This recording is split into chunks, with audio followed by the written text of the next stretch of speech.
15th April, Thursday. আজকের ওয়েদারটা খুব ভালো। It's sunny. It's 20 degrees Celsius. It's better.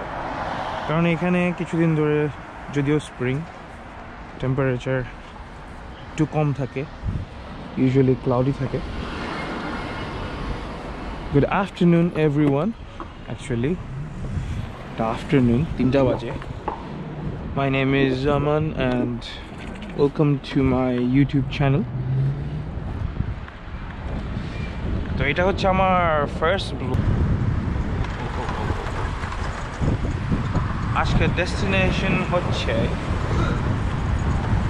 নদীর পাড়। তো বাংলাদেশ একটি নদীমাতৃক দেশ, সো নদীর পাড়ে যাওয়াটা ইজ অবভিয়াস। এমন একটা সুন্দর দিনে নদীর পাড়ে যাওয়া, নদীর পাড়ে যেতে খুব ভালো লাগে।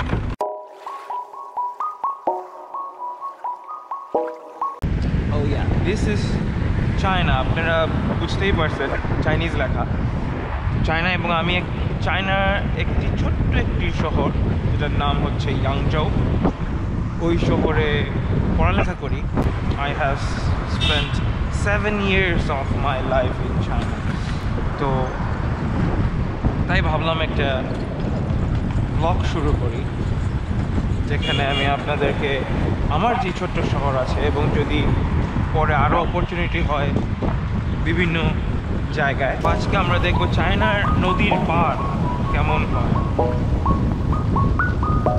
চায়নার নদীর পাড়ে কি পাতামলা পাওয়া যায়? চলুন দেখে আসি।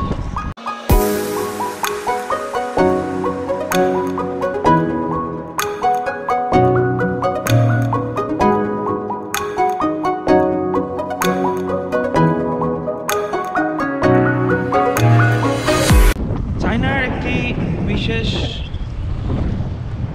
জিনিস হচ্ছে এখানে no one owns a land. যত সব ল্যান্ড আছে সব is owned by the government.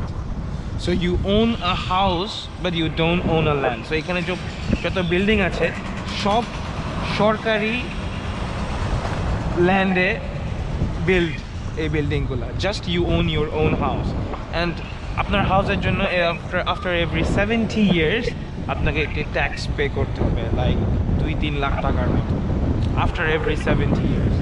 এখানে এরকম না যে আমার একটি জায়গা আছে চাইলে আমি বাসা বানাইতে পারি, এরকম না। সো এখানে যে বিল্ডিংসগুলো দেখা যাচ্ছে, আমার ডান পাশে যে ফ্যাক্টরিজগুলো দেখা যাচ্ছে, এগুলো সব হচ্ছে owned by the government, not owned by the local people. So এখানে জায়গা চাইলেই যে কিনতে পারি এরকম না। এই গাছগুলো দেখতেছেন, ইয়াস, এই গাছগুলো ফার্ম হচ্ছে। তো এটা একটা ট্রি ফার্ম। তো আমরা এখানে যা গাছ দেখতে পারতেছি, এই গাছগুলো দে আর জাস্ট ফার্মিং দিস ট্রিজ। তো এই গাছগুলো যখন বড় হবে বা বড় হওয়া দরকার নেই, এই অবস্থায় অনেকগুলো গাছ শিপ হয়ে যায়। এই যে ট্র্যাক্স দেখতে পাচ্ছি আমরা ট্রাকের, এখানে অলরেডি কিছু গাছ ছিল যেগুলো কাটা হয়ে গেছে এবং এগুলো অলরেডি শিপ হয়ে গেছে বিভিন্ন জায়গায়। তো এই গাছগুলা ওরা ডেকোরেশনের কাজে ইউজ করে। যেমন চায়নাতে একটা নতুন গার্ডেন হবে, গাছ লাগবে, কিছু গাছ কাটা নিয়ে গেল এবং ওইখানে লাগায় ফেললো। এটা খুবই একটা ভালো একটা ডিজাইন, আমি খুবই একটা ভালো একটা আইডিয়া আমি মনে করি। সো এই গাছগুলো যেগুলো দেখতে পারতেছি, দে আর অ্যাকচুয়ালি ফার্মিং দিস ট্রিজ।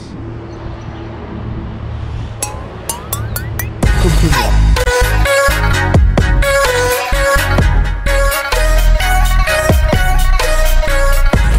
চলে আসলাম নদীর পাড়ে, বাট এই নদীর পাড় একটা ইউজুয়াল নদীর মতোই অ্যাকচুয়ালি, কিন্তু আমরা ওইখানটাতে যাব।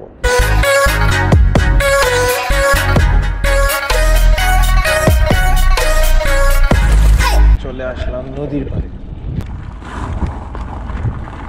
আমি আসলে খুব বেড়ে গেছি নদীতে।